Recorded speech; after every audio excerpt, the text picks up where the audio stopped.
ठाकुर प्रताप सिंह का शैतान का वाड़ा राजस्थान के उस वीराने में कड़ा था, जहां से रास्ता भी मुड़ जाता था।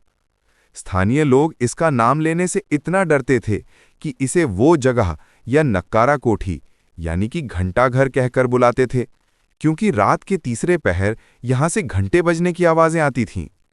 ये कोई मामूली हवेली नहीं थी, बल्कि एक जीवित, सांस लेती हुई बुराई का घर था, जिसकी नींव में नरबली की गई थी और जिसकी दीवारें श्राप से चिपकी हुई थीं। कहानी की शुरुआत दिल्ली के 5 आर्किटेक्चर छात्रों समीर, विक्रम, आयशा, नेहा और ध्रुव से होती है। विक्रम, जो ऑकल्ट और अनसुलझे रहस्यों का दीवाना था, उसे एक डार्क वेब फोरम पर शैतान के वाड़े की एक दुर्लभ धुंधली तस्वीर और उसके ब्लूप्रिंट का हिस्सा मिला। ब्लूप्रिंट ने उल्टे स्वस्तिक के आकार की एक गुप्त भूमिगत संरचना को दर्शाया था, जो विज्ञान और वास्तुकला के सारे नियमों को धत्ता बता रही थी। यही उनके फाइनल ईयर प्रोजेक्ट का केंद्र बिंदु बना। उनका सफर ही उन्हें चेतावनी दे रहा था। जैसे जैसे उनकी एसयूवी काली घाटी की ओर बढ़ी, पेड़ों के पत्ते काले और टेढ़े होते गए। गांव में प्रवेश करते ही एक गहरी निराशा ने उन्हें घेर लिया। शाम के 5 बजे थे, लेकिन हर खिड़की दरवाजा बंद था।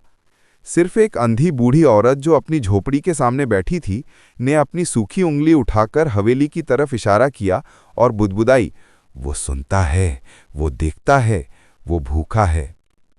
हवेली का मुख्य द्वार लोहे का एक राक्षस था, जिस पर जंग के साथ साथ अजीब निशान थे, जानबूझकर बनाए गए खरोंच के निशान। विक्रम ने ताला तोड़ा। दरवाजे के खुलते ही एक ऐसी ठंडी, सड़ांध भरी हवा का झोंका आया, मानो किसी कब्र को अचानक खोल दिया गया हो। प्रांगण उनकी सबसे बुरी कल्पना से भी ज्यादा डरावना था। बीचों बीच वो कुआं था, जिसके चारों ओर सूखे काले पेड़ एक अजीब गोलाकार पैटर्न में लगे थे। नेहा, जो पर्यावरण विज्ञान की छात्रा थी, ने तुरंत गौर किया, ये सब के सब डेथली नाइटशेड के पेड़ हैं। ये यहाँ प्राकृतिक रूप से नहीं उग सकते, इन्हें जानबूझकर यहाँ लगाया गया है। उसने देखा कि हर पेड़ की जड़ें सीधे कुएं की ओर जा रही थीं, जैसे वो कुछ उससे पी रही हों। उन्होंने मुख्य हॉल में डेरा डाला। हॉल की दीवारों पर बनी पेंटिंग्स में लोगों के चेहरे थे, लेकिन उनकी आंखें खाली थीं। आयशा, जो इतिहास में रुचि रखती थी, ने देखा कि ये सभी चेहरे ठाकुर प्रताप सिंह के परिवार के सदस्यों के थे, जो एक एक करके गायब हो गए थे। रात गहराई। पहली अजीब घटना तब हुई जब ध्रुव को प्यास लगी। वो गाड़ी की तरफ जाने लगा तो उसने देखा कि एक पेड़ की स्थिति बदल गई है। अब वो उसके रास्ते में है। उसने इसे ऑप्टिकल इल्यूजन समझा, लेकिन जैसे ही वो गाड़ी तक पहुंचा, उसे कुएं से साफ साफ रोने की आवाज सुनाई दी। आकर्षित होकर उसने टॉर्च कुएं में डाली। नीचे पानी नहीं, बल्कि एक गहरा काला पदार्थ था, और उसमें से एक हाथ निकलकर उसकी ओर बढ़ा। एक हाथ जो ध्रुव जैसा ही दिखता था, लेकिन कीचड़ और सड़ान से भरा हुआ था। वो चीखता हुआ भागा। जब उसने सबको बताया तो विक्रम ने भी इस बार मजाक नहीं उड़ाया, क्योंकि अब सभी ने सुना ऊपरी मंजिल से पायल की आवाज, छम छम छम। यह आवाज सीढ़ियों से उतरती हुई सीधे हॉल के दरवाजे तक आई और फिर वहीं रुक गई। समीर और विक्रम ने ऊपर जाने का फैसला किया। ऊपर की मंजिल का गलियारा एक समय कैप्सूल जैसा था। धूल में ताजे नंगे पैरों के निशान एक दीवार की ओर जा रहे थे, जहां ठाकुर प्रताप सिंह की एक विशाल पोर्ट्रेट लगी थी। विक्रम ने देखा कि पेंटिंग में ठाकुर की आंखें अब भी चमक रही थी। उसने फ्लैशलाइट मारी। तस्वीर में ठाकुर की पोशाक पर ताजा खून के छींटे थे। तभी नीचे से चीखें सुनाई दीं। वे दौड़े हुए नीचे आए। हॉल में अंधेरा था। नेहा कांप रही थी और आयशा बेहोश पड़ी थी। नेहा ने रोते हुए बताया, दरवाजा खुला और एक चीज अंदर आई। उसके पास आयशा के कान में कुछ कहा और उसने उसके बाल खींचे। आयशा होश में आई तो वो एक भारी गुर्राती हुई आवाज में बोल रही थी, मिट्टी को खून चाहिए, पेड़ों को रिहाई चाहिए, कुआं भूखा है, उसे भोग चाहिए। उसकी आंखों के पुतलियां पूरी तरह से सफेद हो चुकी थीं। अब कोई शक नहीं रहा था। वे भागने लगे, लेकिन मुख्य दरवाजा जिसे उन्होंने खोला था अब पत्थर जैसा भारी और बंद हो चुका था। तभी हवेली हिलने लगी। दीवारों से खून जैसा गाढ़ा तरल पदार्थ रिसने लगा। आयशा अचानक उठी और एक ज़ॉम्बी की तरह बाहर प्रांगण में जाकर कुएं के किनारे खड़ी हो गई। उन सूखे पेड़ों की टहनियां अब जिंदा थीं, सांपों की तरह लहरा रही थीं। जैसे ही चारों उसे बचाने दौड़े, जमीन फटी और पेड़ों की जड़ों ने उनके पैर जकड़ लिए। विक्रम ने अपना मल्टी टूल निकालकर जड़ों पर वार किया, लेकिन उनसे काले रक्त जैसा पदार्थ निकलने लगा। नेहा को याद आया उसका हनुमान चालीसा। उसने जोर जोर से पढ़ना शुरू किया। जड़ें थोड़ी ढीली पड़ी, लेकिन कुएं से निकला एक काले धुएं का घना बादल आयशा को घेरने लगा। नहीं, ये काम नहीं कर रहा है, हमें उसके स्रोत को नष्ट करना होगा, ध्रुव चिल्लाया। उसकी नज़र कुएं के ठीक पीछे सबसे बड़े और काले पेड़ पर पड़ी, जिसकी छाल पर एक मानवीय चेहरा उभरा हुआ था। वो रहा नरमुंड वृक्ष। ध्रुव ने पेट्रोल का कैन उठाया और उस पेड़ की ओर भागा। टहनियों ने उस पर हमला किया। उसकी बाजू पर गहरी खरोंच आ गई, लेकिन उसने पेट्रोल छिड़का और आग लगा दी। पेड़ से एक दर्दनाक इंसानी चीख निकली। वो लहूलुहान होकर जलने लगा। कुएं से निकलने वाला धुआं फटने लगा। आयशा नीचे गिर पड़ी। लेकिन हवेली ने अपनी कीमत मांगी। कुएं से एक अदृश्य शक्ति ने विक्रम को पकड़ लिया और उसे हवा में उठा लिया। ये मुझे ले रहा है, मेरे बैग में ब्लूप्रिंट है, उसे जला देना। समीर ने विक्रम का बैग पकड़ा। उसने ब्लूप्रिंट का वो हिस्सा निकाला जो उल्टे स्वस्तिक का था। उस पर अजीब सिंबल्स थे। उसने उसे आग में फेंक दिया। ब्लूप्रिंट के जलते ही पूरी हवेली एक भयानक चीख के साथ हिल उठी, जैसे कोई जीवित प्राणी मर रहा हो।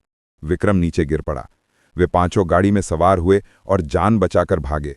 पीछे मुड़कर देखा तो हवेली जल रही थी, लेकिन उस जलते हुए नरमुंड वृक्ष से एक उठा हुआ हाथ अब भी उन्हें अलविदा कह रहा था। दिल्ली लौटने के बाद उन्होंने महसूस किया कि श्राप समाप्त नहीं हुआ था। आयशा अब भी कभी कभी उस गुर्राहट भरी आवाज में बोल उठती थी। ध्रुव को हमेशा लगता था कि उसकी बाजू पर लगी खरोंच अब भी ताज़ी है और उसमें से हल्की सड़न आती है। समीर और नेहा ने खुद को धर्म में डुबो दिया, लेकिन सबसे बुरा हाल विक्रम का था। अस्पताल में जांच के दौरान एक एक्सरे में डॉक्टरों ने कुछ अजीब देखा। उसके फेफड़ों में काले धागे जैसी संरचनाएं फैल रही थीं, ठीक उन पेड़ों की जड़ों की तरह जिन्होंने उसे जकड़ा था। वो हवेली उसे अंदर से खा रही थी। और एक रात जब वो आईने के सामने खड़ा था तो उसने देखा कि उसकी परछाई नहीं, बल्कि ठाकुर प्रताप सिंह की परछाई उसके पीछे खड़ी है और वो धीरे धीरे मुस्कुरा रही है। हवेली जलकर राख हो गई, लेकिन उसकी जड़ें अब दिल्ली में एक नए शरीर में फैल रही थीं। खेल अब भी जारी था। अरावले की गोद में बसे एक सुनसान, उजाड़ इलाके में हॉन्टेड महल नाम का एक विशाल, भव्य और डरावना महल सैकड़ों सालों से अपने अंदर छिपे रहस्यों को समेटे खड़ा था। स्थानीय लोगों के लिए यह सिर्फ एक इमारत नहीं, बल्कि एक जीवित, सांस लेता डर था। किंवदंतियां थीं कि 16वीं शताब्दी के एक शक्तिशाली राजा महाराजा रुद्र प्रताप सिंह ने अपनी अकूत संपत्ति, जिसमें स्वर्ण, हीरे जवाहरात और दुर्लभ मणियां शामिल थीं, को मुगल आक्रमणकारियों से बचाने के लिए इसी महल के गर्भ में एक गुप्त तहखाने में छुपा दिया था। लेकिन इसकी रक्षा के लिए उन्होंने एक ऐसा उपाय किया जिसने इस महल को इतिहास के पन्नों से हटाकर डरावनी कहानियों की किताब में पहुंचा दिया। कहा जाता था कि राजा ने एक कुख्यात तांत्रिक आचार्य भैरवानंद को बुलवाया, जिसने एक ऐसा शक्तिशाली श्राप दिया कि कोई भी व्यक्ति जो लालचवश उस खजाने को हाथ लगाएगा, उसकी आत्मा उसी महल में फंसकर रह जाएगी, शाश्वत काल तक भटकते हुए। ये भी अफवाह थी कि तांत्रिक ने खजाने की रक्षा के लिए 12 सबसे वफादार सैनिकों की बलि दे दी थी और उनकी आत्माएं ही अब उस खजाने की रखवाली करती हैं। महल 100 अंधेरे रहस्यों का घर कहलाता था और जो कोई भी रात के अंधेरे में उस खजाने की तलाश में महल में घुसा, वो कभी बाहर नहीं आया। कभी कभी महल के बाहर बने तालाब में लावारिस शव तैरते मिलते, जिनके चेहरे एक अवर्णनीय प्रेतात्माओं के सामने आने वाले भय से विकृत होते। ये कहानी है अर्जुन मेहरा की, एक युवा और जुनूनी पुरातत्वविद की, जिसने रहस्यों को सुलझाने का हुनर और जिद अपने पिता प्रोफेसर विक्रम मेहरा से विरासत में पाया था। 10 लंबे त्रासद वर्षों से उसके पिता इसी हॉन्टेड महल के रहस्यों की तह में जाते हुए गायब हो गए थे। पुलिस प्रशासन सब ने उन्हें मृत घोषित कर दिया, लेकिन अर्जुन का दिल और दिमाग कभी इस बात को स्वीकार नहीं कर पाया। उसकी आस्था का आधार एक पुरानी चमड़े से बनी डायरी थी, जो उसके पिता के अध्ययन कक्ष की एक गुप्त दराज में मिली थी। उस डायरी में राजा रुद्र प्रताप सिंह के खजाने, महल की वास्तुकला और उसके श्राप के बारे में गहन कोडेड नोट्स थे। आखिरी पन्ने पर एक स्याही से लिखा वाक्य अर्जुन को हमेशा सालोता रहता। सत्य महल के हृदय में दफन है, जहां समय थम गया है। 12वीं आत्मा ही मार्ग दिखाएगी, परंतु 13वीं तुम्हारी परीक्षा लेगी। अपने पिता की स्मृति को न्याय दिलाने और उनके गायब होने के रहस्य से पर्दा उठाने के लिए अर्जुन ने महल में जाने का दृढ़ निश्चय किया। उसने एक स्थानीय, अनुभवी लेकिन लालच से भरे गाइड कालिया को, जो महल के आसपास के इलाके से अच्छी तरह वाकिफ था, अपने साथ चलने के लिए राजी किया। कालिया के दिमाग में भी खजाने के सपने थे और वो अर्जुन को एक मौका मात्र समझता था।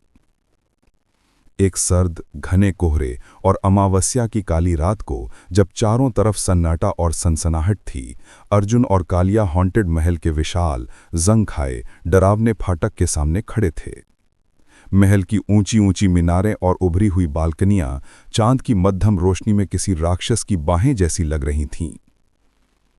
याद रहे कालिया, अर्जुन ने टॉर्च की रोशनी में अपने पिता के नक्शे और डायरी को पढ़ते हुए कहा, हमारा उद्देश्य खजाना नहीं, बल्कि मेरे पिता के बारे में सच्चाई ढूंढना है। बिल्कुल साहब, कालिया ने चिकनी चुपड़ी आवाज में कहा, लेकिन उसकी नजरें महल की ओर इस तरह टिकी थीं जैसे वो पहले से ही सोने के सिक्कों को गिन रहा हो।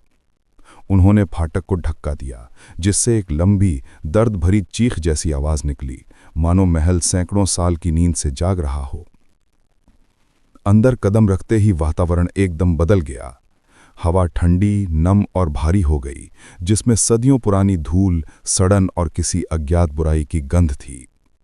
टॉर्च की किरणें अंधेरे को चीरती हुई आगे बढ़ीं, जहां मकड़ियों के जाले और टूटे फूटे पुराने फर्नीचर के अवशेष पड़े थे। तभी दूर से किसी के रोने की आवाज आई। ये कोई साधारण रोना नहीं था, बल्कि एक हृदय विदारक, करुण स्वर था जो सीधे आत्मा को छू लेता था। अर्जुन के रोंगटे खड़े हो गए। क्या तुमने सुना? अर्जुन ने फुसफुसाते हुए कहा। कुछ नहीं साहब, कालिया ने कहा, लेकिन उसके हाथ में पकड़ा खंजर उसके डर को बयां कर रहा था। बस हवा का खेल है, या फिर चमगादड़। वे आगे बढ़े, एक लंबे गलियारे में पहुंचे जिसकी दीवारों पर पुराने चित्र लटके हुए थे। अर्जुन ने देखा कि चित्रों में खींचे लोगों की आंखें उनका पीछा कर रही थीं। जब वो पीछे मुड़कर देखता तो लगता कि सारे चित्रों के लोगों के सिर उसकी ओर घूम गए हैं। एक चित्र में खींची एक युवा राजकुमारी की आंखों से खून के आंसू बह रहे थे। तभी एक जोरदार झटके के साथ उनके पीछे का विशाल लकड़ी का दरवाजा अपने आप बंद हो गया, जिससे धूल का गुबार उठा।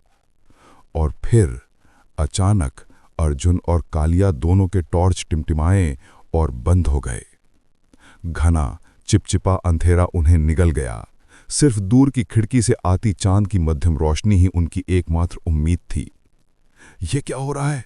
अर्जुन की आवाज डर से कांप रही थी।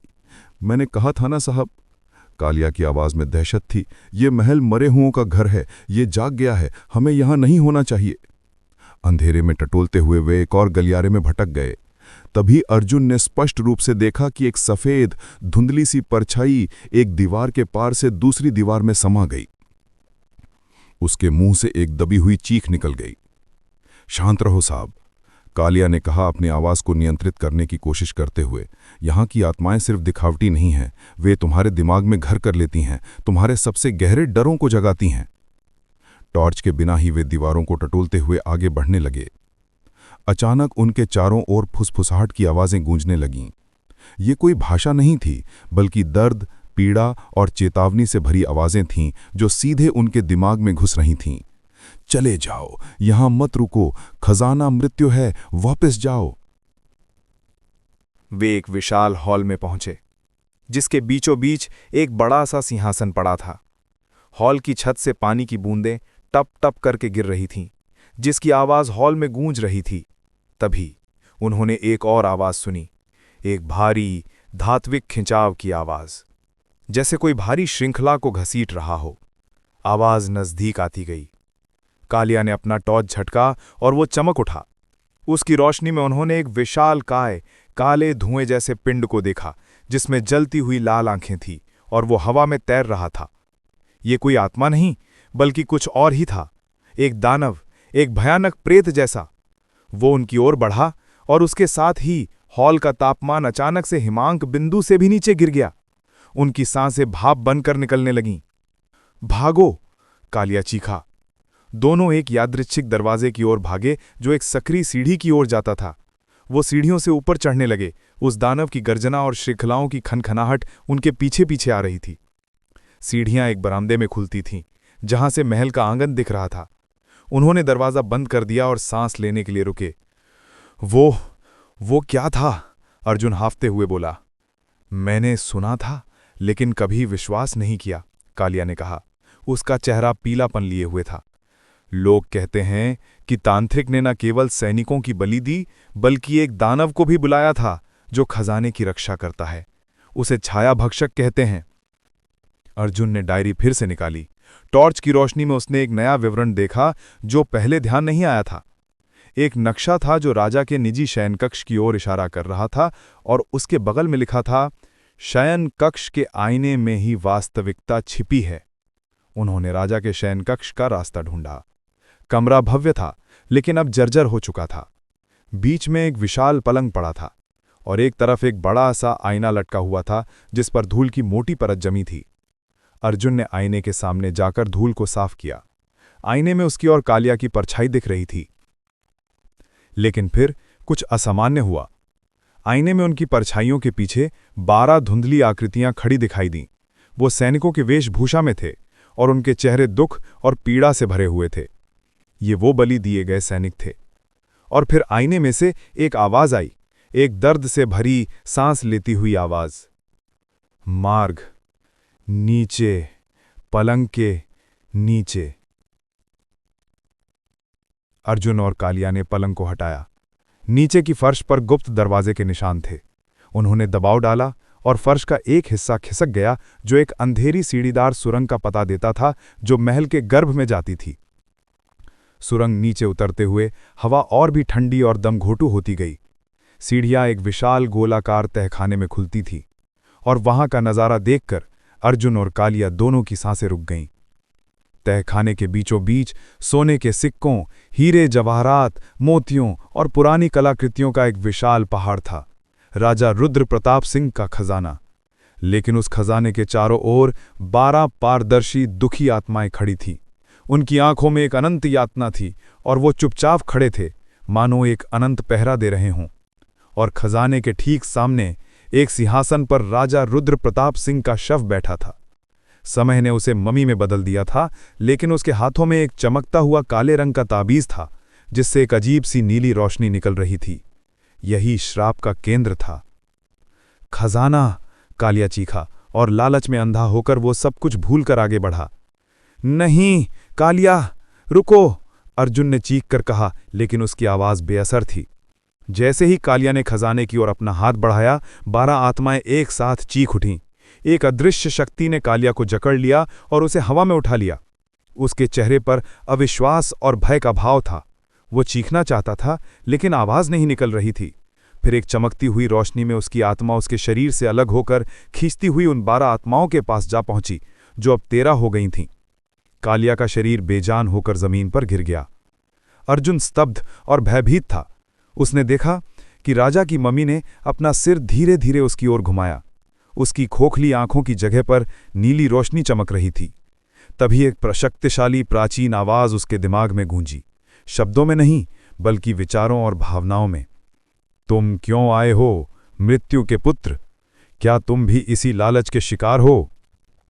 अर्जुन डर से कांपते हुए बोला, नहीं महाराज, मैं अपने पिता को ढूंढने आया हूं, प्रोफेसर विक्रम मेहरा। क्या आपने उन्हें देखा है? क्या वे यहां हैं?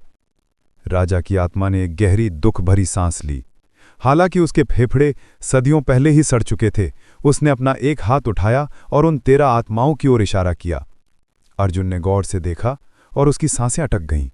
उन 13 आत्माओं में से एक शिक्षित बुद्धिजीवी व्यक्ति की आत्मा थी, जिसके चेहरे पर गहरी पीड़ा थी। लेकिन जब उसने अर्जुन को देखा तो उसकी आंखों में प्यार, पश्चाताप और एक चमक दिखाई दी। वो उसके पिता थे। आंसू अर्जुन की आंखों से बह निकले। पिताजी, वो रो पड़ा। राजा की आवाज फिर गूंजी, तुम्हारे पिता एक अच्छे इंसान थे। वे सच्चाई की तलाश में आए थे, लेकिन जब उन्होंने इस खजाने को देखा तो लालच ने उन्हें भी जकड़ लिया। उन्होंने एक सिक्का उठाया और श्राप ने उन्हें अपना शिकार बना लिया। मैं स्वयं इस श्राप से बंधा हुआ हूं। मैंने अपने लोगों और अपनी संपत्ति को बचाने के लिए ये श्राप मांगा और अब मैं इसकी रक्षा करने को अभिशप्त हूं जब तक कि कोई इसे तोड़ नहीं देता। लेकिन मैं खजाना नहीं चाहता, अर्जुन ने आंसू पूंछते हुए कहा। मैं सिर्फ अपने पिता को वापस चाहता हूं, उन्हें मुक्ति चाहिए।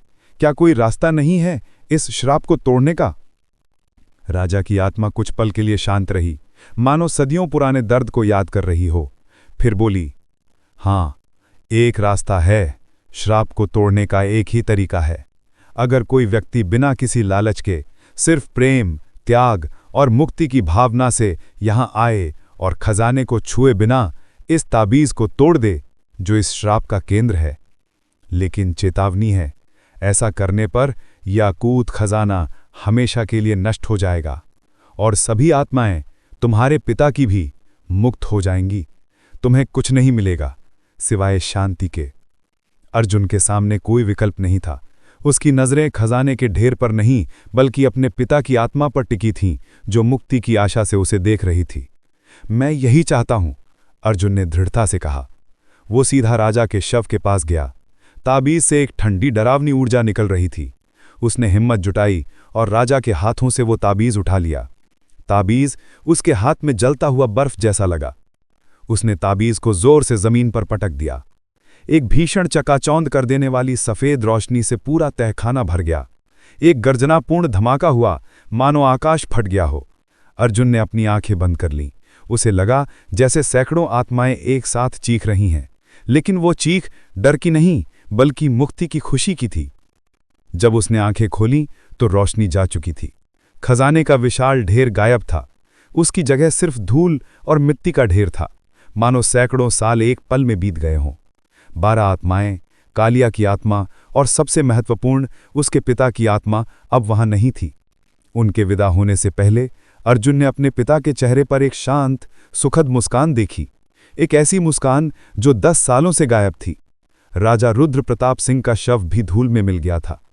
अंततः शांति पा गया था। अर्जुन ने एक गहरी, शांतिपूर्ण सांस ली। वो खाली हाथ था, लेकिन उसका दिल भावनाओं से लबालब था। उसने अपने पिता को मुक्त कर दिया था। उसने सैकड़ों आत्माओं को शांति दी थी। उसने एक प्राचीन श्राप को तोड़ दिया था। वो तहखाने से बाहर निकला। बाहर सुबह की पहली किरणें फूट रही थीं। आसमान में सुनहरी और नारंगी रंग बिखेर रही थीं। हॉन्टेड महल अब उतना डरावना नहीं लग रहा था। वो अब सिर्फ एक पुराना खंडर था, बिना किसी श्राप के, बिना किसी डर के। अर्जुन वहां से चला गया, जबकि इतने सारे लोग नहीं लौट पाए थे। उसकी कहानी जंगल की आग की तरह फैल गई। वो शख्स जिसने हॉन्टेड महल के श्राप को तोड़ा, उसने साबित कर दिया कि लालच पर प्रेम की जीत होती है। असली खजाना धन दौलत नहीं बल्कि शांति, मुक्ति और अपने प्रियजनों का प्यार होता है। और हॉन्टेड महल अब सिर्फ एक कहानी बनकर रह गया, एक ऐसी कहानी जिसका अंत अब डर से नहीं बल्कि आशा और विजय से होता है। ये कहानी सिर्फ शब्दों का समूह नहीं है, बल्कि एक ऐसा अनुभव है जिसे महसूस करने के लिए आपको अपने कमरे की बत्तियां बुझाकर सन्नाटे में डूबना होगा। ये अरण्यपुर की वो दास्तां है जो हवाओं में तो है, मगर इतिहास के पन्नों से मिटा दी गई है। हिमाचल और उत्तराखंड की सीमा पर जहां पहाड़ बादलों को चीरकर आसमान चूमते हैं, वहां देवदार के जंगलों का एक ऐसा हिस्सा है जहां सूरज की किरणें भी जमीन तक पहुंचने से कतराती हैं। स्थानीय पहाड़ी लोग उस दिशा में उंगली उठाने से भी डरते हैं, और अगर कोई गलती से उस रास्ते का नाम ले ले तो वो अपनी जीभ दांतों तले दबाकर मृत्यु पाश का नाम बुदबुदाते हैं। लेकिन सैकड़ों साल पुरानी धूल में सनी किताबों में, जो शायद किसी भूले बिसरे पुस्तकालय के सबसे अंधेरे कोने में दबी हैं, इस जगह का नाम अरण्यपुर दर्ज है। ये वो जगह है जहां नक्शे खत्म हो जाते हैं और इंसानी समझ की सीमाएं टूट जाती हैं। ये कहानी आर्यन की है। आर्यन 28 साल का एक ऐसा ट्रैवल व्लॉगर जिसे लगता था कि दुनिया उसकी मुट्ठी में है। उसके लिए डर सिर्फ एक शब्द था, जिसका इस्तेमाल वो अपने वीडियो के थंबनेल में व्यूज बढ़ाने के लिए करता था। उसका कैमरा, उसका गियर और उसकी दमदार काली एसयूवी, यही उसकी दुनिया थी। उसे अनदेखी जगहों को खोजने का नशा था, एक ऐसा नशा जो उसे उस रात वहां ले गया जहां फरिश्ते भी कदम रखने से डरते हैं। वो अमावस्या की एक सर्द रात थी। कैलेंडर की तारीखों में वो रात शायद मनहूस नहीं थी, लेकिन उस जंगल के लिए वो रात खास थी। आर्यन अपनी एसयूवी में पहाड़ी रास्तों पर संगीत की धुन में खोया हुआ गाड़ी चला रहा था। धीरे धीरे मौसम ने करवट ली। कोहरा, जो पहले रुई के फाहे जैसा लग रहा था, अचानक एक सफेद दीवार बन गया। ये साधारण कोहरा नहीं था, ये इतना घना और भारी था कि कार की शक्तिशाली एलईडी लाइट्स भी उसे चीर नहीं पा रही थीं। विजिबिलिटी शून्य हो चुकी थी।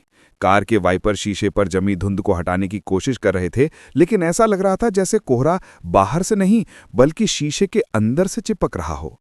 तभी आर्यन की कार के डैशबोर्ड पर लगा जीपीएस, जो अब तक उसे रास्ता दिखा रहा था, एक अजीब सी बीप के साथ फड़फड़ाया।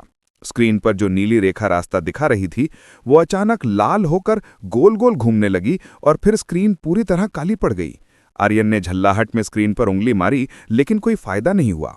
ठीक उसी पल कोहरे के बीच उसे एक मोड़ दिखाई दिया।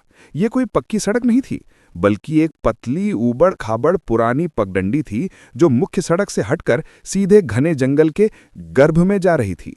तार्किक रूप से आर्यन को रुक जाना चाहिए था, लेकिन उस पल एक अदृश्य शक्ति, एक अजीब सी कशिश ने उसके दिमाग पर कब्जा कर लिया, जैसे कोई उसे पुकार रहा हो, जैसे वो रास्ता सिर्फ उसी के लिए खुला हो। ना चाहते हुए भी उसने स्टीयरिंग मोड़ा और गाड़ी उस कच्चे रास्ते पर उतार दी। जैसे ही एसयूवी के पहियों ने उस पगडंडी के बहले पत्थर को पार किया, दुनिया बदल गई। ये बदलाव धीरे धीरे नहीं हुआ, बल्कि एक झटके में हुआ। बाहर बज रहे झींगरों का शोर, हवा की साएं सब कुछ एक सेकंड में बंद हो गया। एक भारी दम घोटू सन्नाटा छा गया। ये सन्नाटा इतना गहरा था कि आर्यन को ऐसा लगा जैसे उसके कानों में रुई ठोंस दी गई हो। ये आरण्यपुर की सीमा थी। यहाँ समय आपकी कलाई पर बंधी घड़ी के हिसाब से नहीं, बल्कि जंगल की उस प्राचीन भूख से भरी मर्जी से चलता था। गाड़ी पत्थरों पर हिचकोले खाते हुए आगे बढ़ रही थी। दोनों तरफ खड़े पेड़ अब सामान्य पेड़ नहीं लग रहे थे। उनकी डालियां टेढ़ी मेढ़ी होकर रास्ते के ऊपर झुकी हुई थीं, जैसे वो किसी शिकार को दबोचने के लिए तैयार हाथ हों। लगभग 5 किलोमीटर अंदर जाने के बाद एक विशाल बरगद का पेड़, जो शायद सदियों पुराना था, रास्ते के बीचों बीच खड़ा दिखाई दिया। उसकी जटाएं जमीन तक लटक रही थीं, जैसे किसी राक्षस के बाल। ठीक उसी पेड़ के पास पहुंचते ही आर्यन की कार का इंजन, जो आज तक कभी खराब नहीं हुआ था, एक हिचकी लेके बंद हो गया। आर्यन ने चाबी घुमाई, सेल्फ लिया, लेकिन इंजन ने कोई आवाज नहीं की। बोनट से धुआं निकलने के बजाय एक अजीब सी बर्फीली ठंडक अंदर रिसने लगी। एसी बंद था, फिर भी कार के अंदर का तापमान जमा देने वाला हो गया। आर्यन ने अपनी जैकेट की जिप ऊपर तक चढ़ाई, डैशबोर्ड से अपनी भारी टॉर्च उठाई और बाहर कदम रखा। उसके बूट्स के नीचे सूखी पत्तियों के चरमराहट की आवाज उस सन्नाटे में किसी बम धमाके जैसी लगी। उसने टॉर्च जलाई और उसकी रोशनी कोहरे को चीरते हुए सामने पड़ी। जो नज़ारा उसकी आंखों के सामने था वो आधुनिक विज्ञान और समझ की धज्जियां उड़ाने के लिए काफी था। वहां उस घने वीरान जंगल के बीचों बीच एक गांव बसा हुआ था, आरण्यपुर। घर ईंट या सीमेंट के नहीं थे, बल्कि काले पत्थरों और पुरानी लकड़ी के बने थे। हर घर की बनावट ऐसी थी जैसे वो सैकड़ों साल पहले बनाए गए हों। छतों पर काई जमी थी, दीवारों पर बेलें लिपटी हुई थीं। लेकिन सबसे रोंगटे खड़े कर देने वाली बात यह थी कि पूरा गांव साफ था। वहां धूल का एक कण भी नहीं था, कोई कचरा नहीं, कोई कबाड़ नहीं। ऐसा लग रहा था जैसे कोई रोज रात को, जब दुनिया सोती है, इस वीरान जगह की सफाई करता हो। हर घर के बाहर दरवाजे की चौखट पर एक लालटेन लटकी थी, लेकिन उन लालटेनों में जलने वाली आग पीली या नारंगी नहीं थी, वो नीली थी। एक ठंडी स्थिर नीली लौ जो हवा चलने पर भी फड़फड़ा नहीं रही थी। उन नीली रोशनियों ने गांव को एक ऐसे मायावी लोक का रूप दे दिया था जो इस दुनिया का हिस्सा नहीं लग रहा था। आर्यन का दिल पसलियों से बाहर आने को बेताब था। उसे अपनी धड़कन हथौड़े की चोट जैसी सुनाई दे रही थी। क्या यहाँ कोई रहता है? उसने खुद से पूछा। हिम्मत जुटाकर वो सबसे नजदीकी घर की ओर बढ़ा। उसका हाथ कांप रहा था जब उसने उस काले पड़ चुके लकड़ी के दरवाजे पर दस्तक दी। ठक ठक ठक। आवाज गूंजी नहीं, बल्कि लकड़ी ने उसे सोख लिया। कुछ पल बाद एक धीमी और रूह कंपकपाने वाली चर्र की आवाज के साथ दरवाजा अंदर की ओर खुला। सामने एक बुजुर्ग महिला खड़ी थी। उसका कद छोटा था, कमर झुकी हुई थी और उसने पुराने जमाने के कपड़े पहने थे जो समय के साथ भूरे पड़ चुके थे। आर्यन ने जैसे ही टॉर्च की रोशनी उसके चेहरे पर डाली, उसकी चीख हलक में ही अटक गई। उस बुढ़िया की आंखें, उन आंखों में जीवन नहीं था। वो पूरी तरह सफेद थीं, पुतलियां गायब थीं। ऐसा लग रहा था जैसे मोतियाबिंद नहीं, बल्कि सदियों के अंधेरे ने उसकी आंखों की रोशनी को खा लिया हो। उसके चेहरे पर झुर्रियों का जाल था जो किसी सूखे हुए नक्शे जैसा लग रहा था। उसने आर्यन को देखा नहीं, वो देख ही नहीं सकती थी, पर उसने आर्यन की मौजूदगी को, उसकी गर्मी को, उसके डर को सूंघ लिया था। उसकी आवाज किसी सूखे कुएं की गहराई से आती हुई लगी, भारी और खुरदरी। आ तो गए हो परदेसी, लेकिन यहां से जाना तुम्हारे पैरों की ताकत पर नहीं, जंगल की दया पर निर्भर करेगा। आर्यन का गला सूख चुका था। उसने थूक निगलने की कोशिश की। उसका दिमाग तार्किक जवाब ढूंढ रहा था। माताजी, मेरी गाड़ी खराब हो गई है। यहाँ क्या कोई मैकेनिक है या कोई फोन मिल सकता है? मुझे शहर जाना है। बुढ़िया के चेहरे पर एक मुस्कान रेंग गई। वो मुस्कान किसी इंसान की नहीं लग रही थी। जब वो हंसी तो ऐसा लगा जैसे जंगल में सूखी पत्तियां एक साथ टूट रही हों। खी खी खी। उसने अपना सिर एक तरफ झुकाया, जो एक अस्वाभाविक कोण पर मुड़ गया। मैकेनिक, फोन, उसने दोहराया जैसे ये शब्द किसी दूसरी दुनिया के हों। यहां मशीनें नहीं चलती बेटा, यहां समय का पहिया जंग खा चुका है। यहां सिर्फ सांसें चलती हैं और यादें। आज रात तुम हमारे मेहमान हो। आर्यन समझ गया कि यहां बात करना बेकार है। उसके रोंगटे खड़े हो गए थे। वो पीछे हटा और गांव के बीच वाले रास्ते की तरफ बढ़ा। जैसे जैसे वो आगे बढ़ा, उसने देखा कि वो अकेला नहीं था। गांव के चौपाल पर, घरों के बरामदों में लोग थे, लेकिन वो सामान्य नहीं थे। वो खड़े थे, लेकिन हिल नहीं रहे थे। जब आर्यन उनके पास से गुजरा तो उसने जो देखा, उसने उसके खून को बर्फ बना दिया। वो चल नहीं रहे थे, वो सरक रहे थे। उनके पैर जमीन को नहीं छू रहे थे, बल्कि जमीन से कुछ इंच ऊपर हवा में तैर रहे थे। उन्होंने पुराने जमाने के कपड़े पहने थे, धोती, कुर्ते, पगड़ियां, लेकिन सब रंगहीन थे। वो आपस में बात नहीं कर रहे थे। उनके होंठ सीले हुए थे। वो बस एक दूसरे की आंखों में देख रहे थे और ऐसा लग रहा था जैसे उनके बीच बिना बोले ही संवाद हो रहा हो। उनकी गर्दनें मशीनी तरीके से आर्यन की तरफ घूमी। सैकड़ों सफ़ेद आंखें अब उस पर टिकी हुई थीं। सबसे खौफनाक बात यह थी कि गांव के चारों तरफ जो विशाल पेड़ थे वो स्थिर नहीं थे। आर्यन ने अपनी टॉर्च की रोशनी जमीन पर डाली और चीखते चीखते बचा। उन पेड़ों की जड़ें, जो मोटी और काली थीं, जमीन के ऊपर रेंग रही थीं। वो सांपों की तरह बल खा रही थीं, धीरे धीरे गांव के घेरे को कस रही थीं। ऐसा लग रहा था जैसे पूरा जंगल एक पिंजरा है जो अपने शिकार को धीरे धीरे दबोच रहा हो। हवा में अब एक नई गंध घुल गई थी, गीली मिट्टी की सौंधी महक के साथ ताजे और गर्म खून की लोहे जैसी गंध। ये गंध इतनी तीव्र थी कि आर्यन को उबकाई आने लगी। मुझे यहां से निकलना होगा, आर्यन ने खुद से कहा। उसका तार्किक दिमाग अब पूरी तरह से सर्वाइवल मोड में आ चुका था। वो पलटा और उस दिशा में दौड़ा जिधर से वो आया था। उसकी एसयूवी, उसकी आज़ादी उस बरगद के पेड़ के पास खड़ी थी। वो दौड़ा, पूरी ताकत से दौड़ा। उसके फेफड़े हवा के लिए तड़प रहे थे। वो 5 मिनट दौड़ा, 10 मिनट दौड़ा, लेकिन वो बरगद का पेड़ नहीं आया। आर्यन रुका, हाफते हुए, पसीने से लथपथ। उसने सामने देखा और उसका दिमाग सुन पड़ गया। वो वापस उसी बुढ़िया के घर के सामने खड़ा था। वही नीली लालटेन, वही आधा खुला दरवाजा।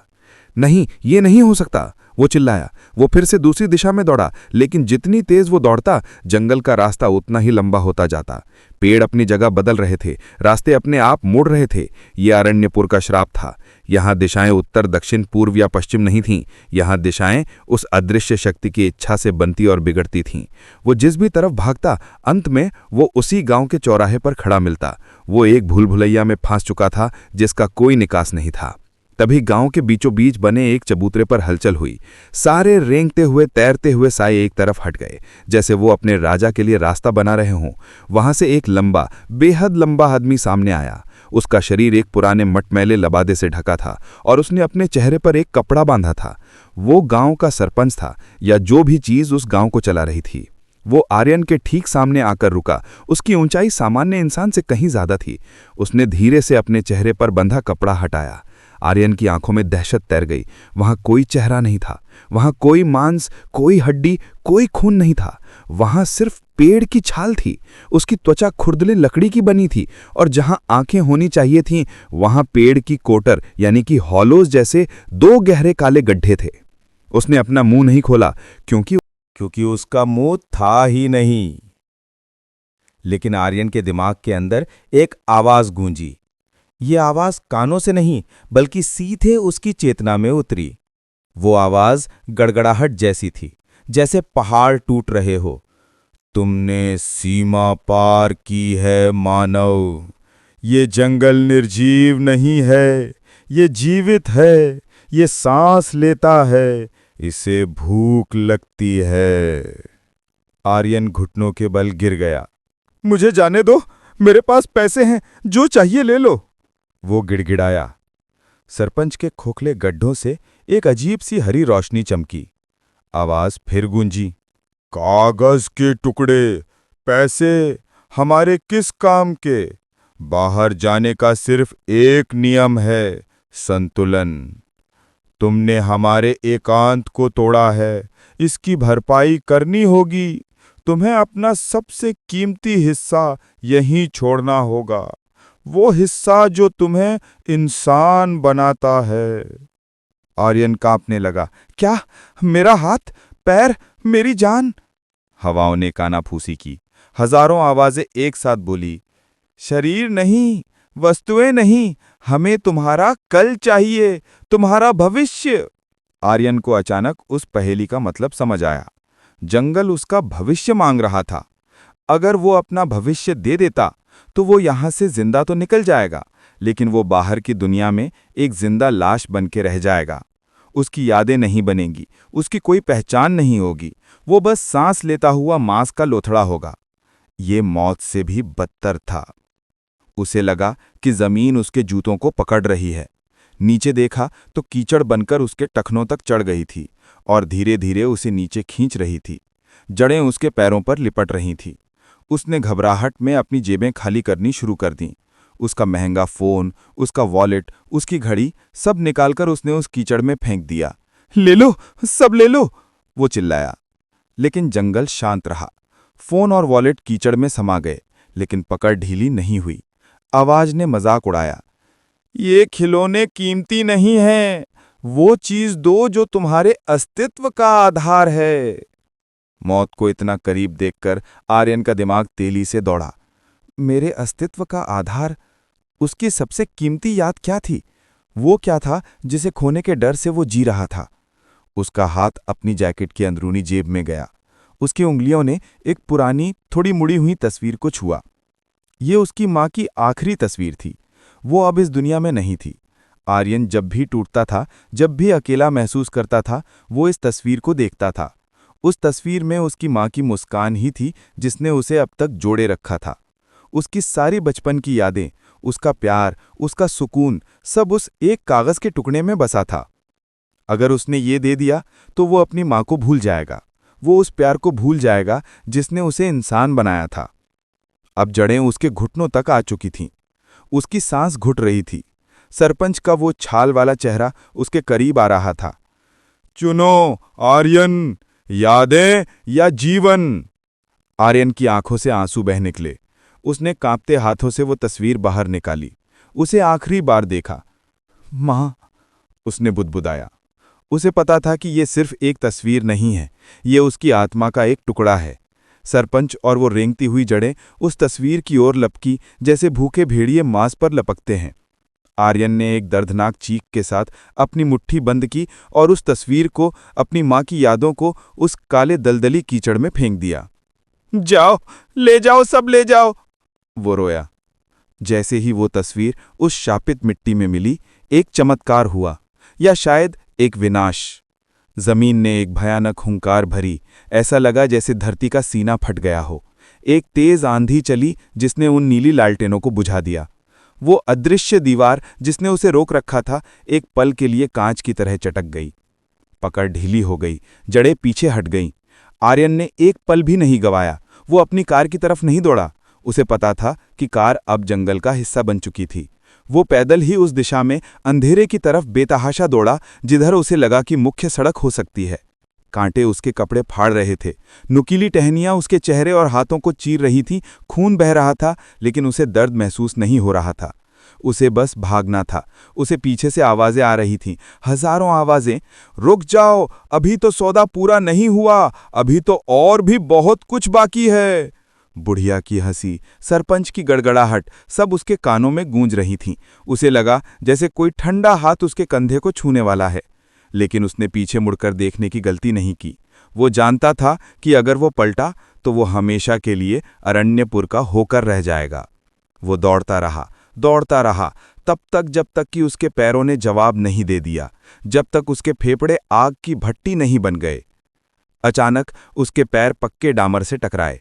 वो लुढ़कता हुआ गिरा, उसके गाल ठंडी सख्त सड़क को छू रहे थे। दूर कहीं किसी ट्रक की हॉर्न सुनाई दी। वो असली दुनिया की आवाज़ थी। आर्यन की आंखों के सामने अंधेरा छा गया और वो बेहोश हो गया। अगली सुबह जब पुलिस की पेट्रोलिंग टीम ने उसे पाया तो वो बदहवास था। उसके कपड़े तार-तार थे, शरीर पर गहरे जख्म थे। वो सदमे में था। पुलिस और वन विभाग ने हफ्तों तक उसकी एसयूवी और उस गांव को ढूंढा। उन्होंने ड्रोन उड़ाए, खोजी कुत्ते बुलाए, लेकिन उस जीपीएस लोकेशन पर जहां आर्यन के अनुसार वो गांव था, वहीं सिर्फ घना अभेद्य जंगल था। वहां न कोई पगडंडी थी, न कोई पुराने घर और न ही कोई बरगद का पेड़। वहां सदियों से इंसान का कोई नामो निशान नहीं था। आर्यन की कार कभी नहीं मिली। वो मेटालिक बीस्ट अब शायद उस जंगल की किसी जड़ के नीचे दबकर मिट्टी बन चुका है। आर्यन बच तो गया, वो अपने घर वापस आ गया। शारीरिक घाव भर गए, लेकिन जंगल ने अपनी कीमत वसूल कर ली। सौदा पूरा हो चुका था। आज आर्यन जिंदा है, वो खाता है, पीता है, काम करता है, लेकिन अगर आप उसे उसकी माँ के बारे में पूछें तो वो आपको खाली नज़रों से देखेगा। वो कोशिश करता है, अपने दिमाग पर जोर डालता है, लेकिन वहाँ सिर्फ एक धुंध है। उसे ये याद है कि वो किसी गांव में गया था, वहाँ कुछ बहुत बुरा हुआ था, वो डरा था, लेकिन क्यों? उसने वहाँ क्या खोया? और वो तस्वीर जिसकी धुंधली सी छवि उसके सपनों में आती है, वो किसकी थी? ये वो कभी याद नहीं कर पाता। उसका कल, जो उसकी पुरानी यादों की नींव पर बनना था, अब खोखला है। वो एक ऐसा इंसान है जिसका इतिहास मिट चुका है। और अरण्यपुर, वो आज भी वहीं है, हिमाचल और उत्तराखंड की सीमा पर, कोहरे की चादर ओढ़े, अपनी नीली लालटेनों को जलाए हुए, किसी अगले भटके हुए मुसाफिर, किसी अगले आर्यन के इंतजार में। क्योंकि जंगल जीवित है, जंगल सांस लेता है, और जंगल की भूख कभी शांत नहीं होती।